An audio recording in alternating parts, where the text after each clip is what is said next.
พระประชานาถมุนีเจ้าอาวาสวัดดอนจันทร์เจ้าคณะอำเภอกัลยาณิวัฒนาจังหวัดเชียงใหม่ท่านมีธรรมเมตตากล่าวธรรมะดังนี้เกิดอาการไม่สำแดงอาการโดยเฉพาะอารมณ์ของคนรอบข้างนั่นแหละคือกระแสธรรมกระแสกิเลสกระแสมารเรามองเหล่านั้นแหละเขามาฝึกเรามาสอนเรามีสติหรือเปล่าเรามีสติเราก็อยู่เหนือสิ่งที่เขากระทำถ้าเราขาดสติเราก็อยู่ภายใต้อารมณ์ของเขานี่แหละพวกเราถึงเป็นแบบนี้ผู้ที่มีสติจะอยู่เหนืออารมณ์ของบุคคลอื่นผู้ที่ขาดสติก็เหมือนนักมวยตีกันนั่นแหละนักขาดสตินะมันขาดสติมันตีกันตายบนเวทีนั่นแหละเจ็บปวดทุกข์ทรมานไหมคนที่ขาดสติก็จะเป็นเช่นนั้นแต่พวกเราทั้งหลายเป็นคนที่ขาดสติก็เหมือนนักมวยตีกันมันเจ็บมันปวดทั้งคู่ไม่มีคนไหนที่ตีมวยแล้วไม่เจ็บไม่ปวดมันไม่มีฉันใดคนที่มีขาดสติอยู่ใต้อารมณ์อยู่ใต้ปัญหาบุคคลอื่นๆมันก็เกิดความเจ็บปวดเกิดความทุกข์ใจไม่สบายใจดังนักมวยตีกันนั่นแหละทั้งคู่เจ็บปวดทั้งคู่คนที่ขาดสติก็มีปัญหาทั้งคู่มีปัญหาทั้งคู่เกิดความทุกข์ทั้งคู่เพราะฉะนั้นบุคคลที่ฝึกจิตจะอยู่เหนืออารมณ์ดังแม่อยู่เหนืออารมณ์ของลูกถึงแม่จะโมโหให้ลูกแม่ก็มีสติที่จะหยุดอารมณ์ของแม่ลูกไม่หยุดแม่ก็จะหยุดลูกไม่เข้าใจแม่ก็จะเข้าใจลูกนั่นแหละมันจะเป็นแบบนี้แหละคือสติปัญญาที่มีอยู่ในตัวเรามันจะรู้เท่าทันอารมณ์ของตนเองและของบุคคลอื่นๆดังคำว่าเปลี่ยนแปลงได้ให้เปลี่ยนแปลงไม่ได้ให้เข้าใจดังแม่ลูกไม่เข้าใจแม่ก็เข้าใจลูกไม่เปลี่ยนแปลงแม่ก็เปลี่ยนแปลงที่สุดความสงบมันก็เกิดขึ้นแม่ไม่เปลี่ยนลูกไม่เปลี่ยนแม่ไม่เข้าใจลูกไม่เข้าใจแม่กับลูกอยู่กันไม่มีความสุขทะเลาะกันขัดแย้งกันแม่ก็ไม่คุยกับลูกลูกก็ไม่คุยกับแม่ล้วนเกิดความทุกข์ทั้งสิ้นนั่นแหละกองไฟนั่นแหละคือกองเพลิงอยู่ด้วยกันแล้วมันเป็นทุกข์ก็เหมือนอยู่กับไฟมันร้อนแต่พวกเราทั้งหลายเรามาฝึกจิตเพื่อมาดับอารมณ์มาดับความรู้สึกเรามาฝึกจิตมาอบรมจิตเราจะไม่เป็นไปตามจิตเราจะต้องควบคุมจิตมันจิตเราเปรียบเสมือนควายสติธรรมะของพระพุทธเจ้าเหมือนคนควบคุมควายเหมือนคนเลี้ยงควายให้เราเข้าใจฉะนั้นจิตเราเปรียบเสมือนควายธรรมะเปรียบเสมือนคนเลี้ยงควายพวกเราทั้งหลายควายไถนาแบบธรรมะเหมือนคนที่ถือหางไถเอาไถไปไถนานั่นแหละหรือว่าจิตพวกเราทั้งหลายธรรมะก็คือสติควบคุมจิตสติควบคุมจิตสติควบคุมจิตเมื่อสติควบคุมจิตคำว่ามั่นคงเกิดสติควบคุมจิตคำว่าสำเร็จเกิดสติควบคุมจิตคำว่าสมปรารถนาเกิดสติควบคุมจิตคำว่าสำลิดผลเกิดคำว่าคุณภาพเกิดคำว่ามาตรฐานเกิดคำว่าปลอดภัยเกิดคำว่ายั่งยืนเกิดคำว่าจิตเบิกบานผ่องใสก็เกิดขึ้นกับบุคคลนั้นเมื่อสติควบคุมจิตมันจะเกิดแต่คำว่าดีเท่านั้นในพวกเราทั้งหลายเมื่อสติไปควบคุมจิตแล้วจิตก็จะอยู่กับสติอาศัยสติดั่งลูกอยู่กับแม่แล้วมีความสุขเช่นนั้นแหละพวกเราทั้งหลายสติเปรียบเสมือนแม่จิตเปรียบเสมือนลูกมีความสุขลูกก็คิดถึงแม่ลูกเกิดความทุกข์ลูกก็คิดถึงแม่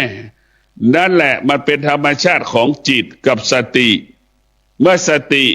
ฝึกฝนจิตเมื่อจิตเป็นจิตผู้รู้จิตนั้นจะพึ่งพาสติจิตนั้นจะอาศัยสติ จิตนั้นก็จะอาศัยความอดทนจิตนั้นก็อาศัยวิริยะภาคเพียรนะพวกเราให้เราเข้าใจความจริงว่าทุกสิ่งทุกอย่างเป็นสิ่งที่ควบคุมไม่ได้แต่เราเข้าใจมันได้นะควบคุมไม่ได้แต่ให้เราเข้าใจมันเมื่อเราเข้าใจมันก็ไม่มีอะไรดังพ่อแม่ครูบาอาจารย์พูดตลอดเวลาว่ามันไม่มีอะไรแต่พอเราเข้าไปยึดติดแล้วมันมีสารพัดที่มันมี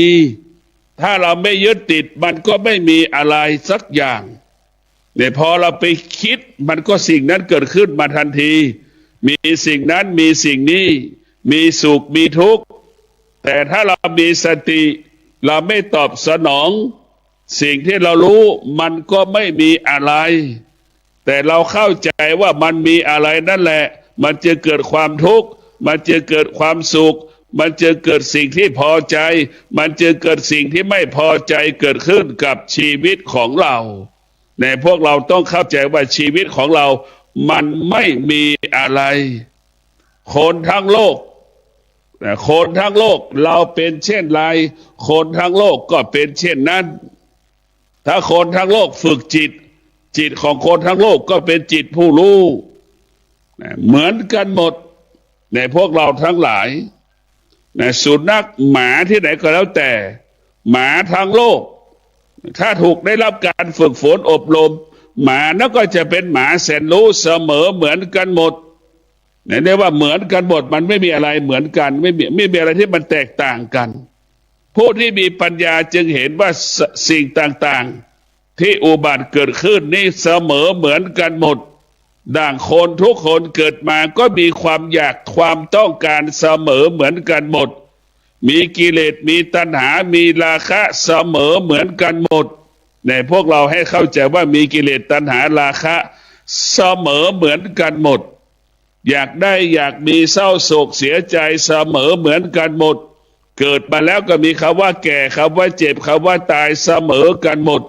นี่แหละพระพุทธเจ้าจึงชื่อว่าผู้รู้ความจริงของโลกเนี่ยนี่คือผู้รู้ความจริงของโลกก็รู้ว่าทุกคนเสมอเหมือนกันหมดนะเมื่อมันเป็นความจริงของโลกเมื่อมันเป็นธรรมชาติพระพุทธเจ้าก็บอกสอนให้เราอยู่เหนือธรรมชาติเราจะอยู่เหนือธรรมชาติเมื่อเรามีสติกับปัญญาเมื่อเรามีสติปัญญาจึงอยู่เหนือธรรมชาติเมื่อเรามีสติปัญญาเราจะไม่ผิดธรรมชาติเราจะไม่ล่วงละเมิดธรรมชาติในพวกเราทั้งหลายเมื่อเราเข้าใจเรื่องธรรมชาติเราก็จะเข้าถึงธรรมชาติเราจะไม่ทำลายธรรมชาติเรารู้ว่าธรรมชาตินั้นเกี่ยวแม่น้ำป่าไม้ภูเขาอากาศมีความสำคัญต่อการมีชีวิตอยู่ของเราในพวกเราทั้งหลายมีความสำคัญต่อการดำเนินชีวิตของเราให้เราเข้าใจเช่นนี้ในพวกเราต้องมีสติในการดำเนินชีวิตเรียกว่าเรามีสติในการดำเนินชีวิตเรามีปัญญาในการดำเนินชีวิตเราก็จะปกติมันไม่มีอะไรหรอกเราเห็นถ้าเราเข้าใจมือ5 นิ้วเราก็จบนิ้วโป้งเราก็มีหน้าที่มันนิ้วก้อยมันก็มีหน้าที่มันเรียกว่า5 นิ้วมีหน้าที่ที่มันจะต้องเอาไปใช้งานให้เป็นประโยชน์เหมือนกุญแจมันก็มีหน้าที่มันกุญแจขันน็อตรถต่างๆเราเห็นว่าเครื่องมือขันน็อตเครื่องมือซ่อมรถมันก็มีหน้าที่ของมันช่างคนไหนที่เป็นช่างมันก็รู้แล้วว่าจะต้องใช้กุญแจตัวไหนขันน็อตแต่ละตัวผู้ที่ฝึกจิตก็รู้ว่ากิเลสมาทางไหนผู้ที่ฝึกจิตก็รู้ว่าตัณหามันมาทางไหนผู้ที่ฝึกจิตก็รู้ว่าความอยากมันเกิดขึ้นที่ไหนเนี่ยมันก็รู้แบบนั้นแหละในพวกเราทั้งหลายการฝึกจิตจะว่ายากมันก็ไม่ยากจะว่าง่ายมันก็ไม่ง่ายถ้าเราขาดการพิจารณาเราจะเข้าไม่ถึงความจริงเราต้องพิจารณาความจริงความจริงที่เราสัมผัสรู้สึกนี่สำคัญที่สุดเราต้องเข้าถึงความจริงให้ได้ความจริงก็คือ สิ่งที่มันเปลี่ยนแปลงก็เป็นความจริงสิ่งที่อยู่เหนือการเปลี่ยนแปลงสิ่งที่มันไม่เปลี่ยนแปลงก็เป็นความจริงโดยเฉพาะธรรมะคำสอนพระพุทธเจ้าเนี่ยมนุษย์เกิดมาเป็นล้านปีนะก็ถ้าความอดทนก็ยังมีอยู่ในร่างกายมนุษย์เกิดขึ้นมาแล้วนับล้านคนมนุษย์เหล่านั้นก็ใช้ความอดทนอยู่นี่แหละคือธรรมะของพระพุทธเจ้าคือไม่เปลี่ยนแปลงคงสภาพเดิมเสมอก็คือความอดทนมนุษย์ใช้ความอดทนตลอดเวลาทุกวันเรียกว่าความอดทนเหมือนลมหายใจเข้าออกของมนุษย์วิริยะภาคเพียรก็เหมือนลมหายใจเข้าออกของมนุษย์มันมีความสำคัญและมีความจำเป็นมากเนี่ยธรรมะของพระพุทธเจ้ามันยิ่งใหญ่การศึกษาที่เราเรียนความรู้ที่เราเรียนมานั้นมีความสำคัญกับชีวิตเราแค่บางเวลาดังข้าวที่เรากินเท่านั้นมีความสำคัญไหมมีความสำคัญดังข้าวที่เรากินนะมันแค่จะกินข้าวบางเวลา3 ชั่วโมง4 ชั่วโมงเราถึงจะกินข้าวแต่ธรรมะของพระพุทธเจ้านั้นมีความสำคัญต่อลมหายใจเราตลอดเวลาเราต้องทุกลมหายใจของเราต้องอาศัยสติอาศัยสมาธิอาศัยปัญญาเท่านั้นเรามีสติเรามีสมาธิเรามีปัญญาเราก็จะเข้าใจเข้าถึงสิ่งที่เราสัมผัสกระทบที่ตาที่หูจมูกลิ้นกายใจเราได้แต่เราจะเข้าใจมันเช่นนี้เราต้องมีสติที่จะฝึกฝนจิตอบรมจิตของเราเมื่อเราฝึกจิตอบรมจิตของเราก็จะเป็นจิตผู้รู้จิตผู้รู้นี่แหละมันจึงทำให้เราอยู่เหนือสิ่งที่เรารู้มันจึงทำให้เราละสิ่งที่เรารู้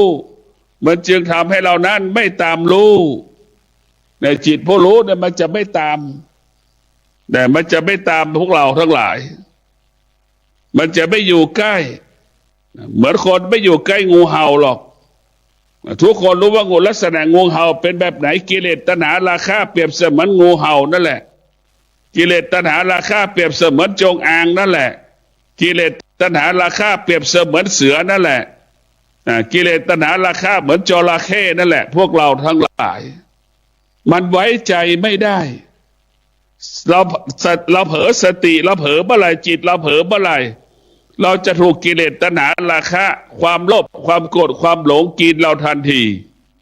แต่พวกเราทั้งหลายต้องพิจารณาชีวิตของเราเนี่ยมันต้องพึ่งพาธรรมะเป็นหลักโดยเฉพาะยุคปัจจุบันนี้ยุคเวลานี้เป็นยุคที่ต้องเพิ่มความอดทนเพิ่มวิริยะภาคเพียรใช้ความอดทนใช้วิริยะภาคเพียรให้มากกว่าเก่ามันเป็นยุคข้าวยากหมากแพงคำนี้คนยุคใหม่ไม่รู้จักแล้วว่าข้าวยากหมากแพงมันแพงทุกอย่างเวลานี้อะไรก็แพงไปหมดเรียกว่ารายจ่ายมันสูงรายรับมันน้อยลงมันจึงทำให้เราเกิดความทุกข์แต่พวกเราทั้งหลายแต่เราจะมีเงินล้านแล้วก็กินแค่อิ่มเราไม่มีเงินสักบาทแล้วก็กินแค่อิ่มอันนี้คือความเสมอภาพของการกินของเราในพวกเราทั้งหลายเราจะไปดิ้นรนหาเงินแสนเงินล้านทำไมไม่ต้องไปดิ้นรนมากเศรษฐีมันก็กินแค่อิ่มคนยากจนก็กินแค่อิ่มคนขอทานก็กินแค่อิ่มคนมีเงินแสนเงินล้านเศรษฐีก็กินแค่อิ่มเหมือนกันหมดแต่พวกเราทั้งหลายใช่ว่าคนมีเงินแล้วจะกินแบบเหนือกว่าเรามันไม่มีเราไม่มีเงินแล้วเราจะไม่มีกินไม่มีทุกอย่างมันจัดสรรไว้หมดมันเหมือนดอกบัวสีเหล่าเนี่ยพวกเราทั้งหลายเหมือนดอกบัวสีเหล่าสภาพจิตเราเหมือนดอกบัวสีเหล่าแต่เราจะพิจารณามันก็รู้ของมันเศรษฐีมันก็ทุกอย่างเศรษฐีคนจนก็ทุกอย่างคนจนคนนอนฟุตบาทก็ทุกแบบคนนอนฟุตบาท เด็กก็ทุกข์แบบเด็กหนุ่มสาวก็ทุกข์แบบหนุ่มสาวพ่อแม่ก็ทุกข์แบบพ่อแม่มันไม่มีใครเกิดมาไม่ทุกข์มันไม่มีเนี่ยพวกเราเนี่ยมันเหมือนกันหมดมันจึงเกิดคำว่าการเกิดเป็นเหตุให้เกิดความทุกข์เนี่ยนี่มันชัดเจนมากการเกิดเป็นเหตุให้เกิดความทุกข์บุคคลใดเกิดมาแล้วดำรงตนด้วยศีลความทุกข์เหล่านั้นก็เบาบางลงเรียกว่าความทุกข์ทุเลาเบาบางลงคนไหนเกิดมาแล้วไม่ได้รักษาศีลไม่ได้ดำรงตนด้วยศีลความทุกข์ก็ทวีคูณขึ้นความทุกข์ก็ทวีคูณขึ้นพวกเราทั้งหลายเราเกิดมาแล้วเราได้ศึกษาเรียนรู้คำสอนของพระพุทธเจ้าเราขอว่าความทุกข์ทุเลาเบาบางลง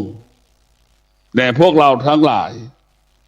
แต่ถ้าเราเกิดมาแล้วไม่ได้ศึกษาเรียนรู้คำสอนพระพุทธเจ้าความทุกข์มันก็ทวีคูณทวีคูณจนเราตายเห็นไหมยิ่งแก่ยิ่งทุกข์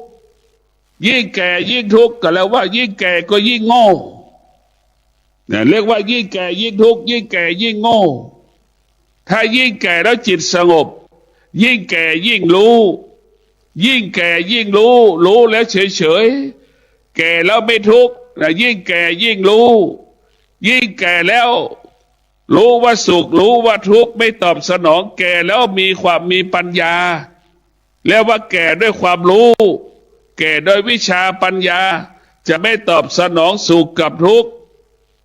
พวกเราทั้งหลายคนแก่ส่วนมากก็ขาดปัญญาแก่แล้วก็เป็นทุกข์แก่แล้วก็เป็นสุขทุกข์เป็นเรื่องของเด็กความสงบเป็นเรื่องของผู้ใหญ่ใครว่าเป็นผู้ใหญ่ใครว่าเป็นเด็กก็ไปแค่เราสมมติขึ้นเฉยนะความจริงจิตของเรามันเป็นเด็กนะเหมือนคน80ก็มีอาการเหมือนกันสุขกับทุกข์ลูกหลานไม่ไปเยี่ยมก็เกิดอาการสุขกับทุกข์ฉันใดเด็ก3 ขวบพ่อแม่ไม่ให้ขนมมันกินมันก็เป็นสุขเป็นทุกข์เหมือนกันให้กินก็เป็นสุขไม่ให้กินก็เป็นทุกข์นะมันเหมือนกันแต่พวกเราทั้งหลายแต่ลักษณะของมันไม่เหมือนกันเนี่ยคนเฒ่าคนแก่80ลูกหลานไม่ไปเยี่ยมก็เป็นทุกข์ไปเยี่ยมก็เป็นสุขเหมือนเด็กอนุบาล3 ขวบให้กินขนมมันมีความสุขไม่ให้กินมันก็เกิดความทุกข์นี่แหละแล้วว่าเราแก่เหมือนเด็กจิตเราเหมือนเด็กแต่จิตเราไม่มีปัญญาเลยจิตเราขาดสติปัญญาจิตมันอยู่กับสุขทุกข์ตลอดเวลาถ้าจิตเรามีปัญญาเราจะอยู่เหนือความสุขจะอยู่เหนือความทุกข์เราจะแสวงหาความสงบเราจะเห็นความสงบเป็นหลักของจิตเห็นความสงบเป็นสิ่งของกายความสงบและจิตพึ่งพาความสงบกายจะต้องพึ่งพาความสงบแต่ความสงบมันเกิดขึ้นในจิตในใจเราได้ยากในพวกเราทั้งหลายแต่เราความสงบมันเกิดขึ้นโดยเฉพาะผู้ที่มีปัญญาเนี่ยคนแก่ที่มีปัญญาพ่อแม่ครูบาอาจารย์ที่ฝึกจิตอบรมจิตมาดีแก่เกิดขึ้นก็สงบเจ็บเกิดขึ้นก็สงบจะตายก็เกิดความสงบรู้สึกตัวว่าจะตายเพราะฉะนั้นพ่อแม่ครูบาอาจารย์ที่ฝึกจิตจะไม่เกิดอาการไม่สำแดงอาการเมื่อความแก่ความเจ็บความตายปรากฏพ่อแม่ครูบาอาจารย์ที่ฝึกจิตมีความพร้อมที่จะแก่จะเจ็บจะตายเพราะฉะนั้นจิตดวงจิตเราจะไปสู่พระนิพพานได้คือตรงนี้แหละพวกเราทั้งหลายดวงจิตเราจะสูงส่งได้ก็ต่อเมื่อเราเข้าใจคำว่าความแก่ความเจ็บความตายจิตเราจะอยู่สูงคนส่วนมาก99%ไม่พร้อมที่จะแก่ไม่พร้อมที่จะเจ็บไม่พร้อมที่จะตายก็ยังไม่รู้อีกว่าจะตายนี่คือสิ่งที่น่ากลัวที่สุดพวกเราทั้งหลายแต่พวกเราพ่อแม่ครูบาอาจารย์ความรู้สึกตัวอยู่ตลอดเวลาพร้อมแก่พร้อมเจ็บพร้อมตายไม่เกิดอาการไม่สำแดงอาการใดๆทั้งสิ้น ในพวกเราทั้งหลายไม่เกิดอาการไม่สำแดงอาการใดๆทั้งสิ้นฝากให้เราได้โปรดพินิจพิจารณาว่าการฝึกจิตอบรมจิตจิตนั้นเกิดปัญญาจิตนั้นจะอยู่กับคำว่าเกิดคำว่าแก่คำว่าเจ็บคำว่าตายได้อย่างปกติเมื่อเกิดมาแล้วเราจะต้องมาฝึกฝนจิตอบรมจิตของเราให้จิตของเราเข้าใจเข้าถึงสิ่งที่มันควบคุมไม่ได้เข้าใจเข้าถึงสิ่งที่มันไม่สามารถคงสภาพเดิมได้เข้าใจเข้าถึงคำว่าการเปลี่ยนแปลงเพราะฉะนั้นการเปลี่ยนแปลงไม่มีค่าไม่มีความหมายสำหรับผู้ที่ฝึกจิตดังความแก่ปรากฏความเจ็บปรากฏความตายปรากฏมันก็ถือว่าเป็นเรื่องธรรมดาของมันความแก่ความเจ็บความตายเป็นของธรรมดาเราต้องพิจารณาว่าไม่มีใครไม่แก่ไม่เจ็บไม่ตายไม่มีเพราะฉะนั้นผู้ที่ฝึกจิตดวงจิตของผู้ที่มีปัญญาไม่สะเทือนไม่หวั่นไหวเมื่อความแก่ปรากฏความเจ็บปรากฏความตายปรากฏดวงจิตผู้ที่มีปัญญามั่นคงเสมอในพวกเราทั้งหลายเรียกว่ามั่นคงเสมอเพราะฉะนั้นดวงจิตผู้ที่มีปัญญาจะเหมือนแผ่นดินเนี่ยมันหนักแน่นดังแผ่นดินใครจะเยี่ยวสลดใครจะกระทืบใครจะเอาจอบมาขุดใครจะเอาเสียมมาขุดแผ่นดินนี่ไม่เกิดอาการการฝึกจิตเราให้จิตเราหนักแน่นดังแผ่นดินเนี่ยพวกเราทั้งหลายเนี่ยผู้ที่ฝึกจิตจะฝึกจิตเหมือนแผ่นดินนี่แหละแต่ให้หนักแน่นส่วนมากเราไม่ได้ฝึกจิตมันไม่ได้ฝึกจิตมันก็ไม่หนักแน่นจิตมันก็เกิดอาการจิตมันก็สำแดงอาการสะเทือนหวั่นไหวอยู่ตลอดเวลาแต่พวกเราทั้งหลายต้องมีสติพิจารณาชีวิตของเราอยู่ภายใต้การเปลี่ยนแปลงผู้ที่ฝึกฝนจิตอบรมจิตจึงรู้ว่าสิ่งที่มันเปลี่ยนแปลงควบคุมไม่ได้เมื่อรู้ว่าสิ่งทั้งปวงควบคุมไม่ได้ผู้ที่ฝึกฝนจิตก็ได้แต่รู้ไม่ยึดติดสิ่งที่ควบคุมไม่ได้แต่ไม่ยึดติดมันหรือไม่ผู้ที่ฝึกจิตก็อยู่เหนือสิ่งที่เรารู้ละสิ่งที่เรารู้ไม่ตามรู้สิ่งที่เรารู้มันไม่เที่ยงสิ่งที่เรารู้มันไม่เที่ยงให้เราเข้าใจเช่นนี้ว่าสิ่งเรารู้มันไม่เที่ยงแต่ให้เราเข้าใจสิ่งที่เรารู้เป็นสิ่งที่ควบคุมไม่ได้เนี่ยพวกเราทั้งหลายให้เราเข้าใจเช่นนี้แต่สิ่งที่เรารู้เป็นสิ่งที่ควบคุม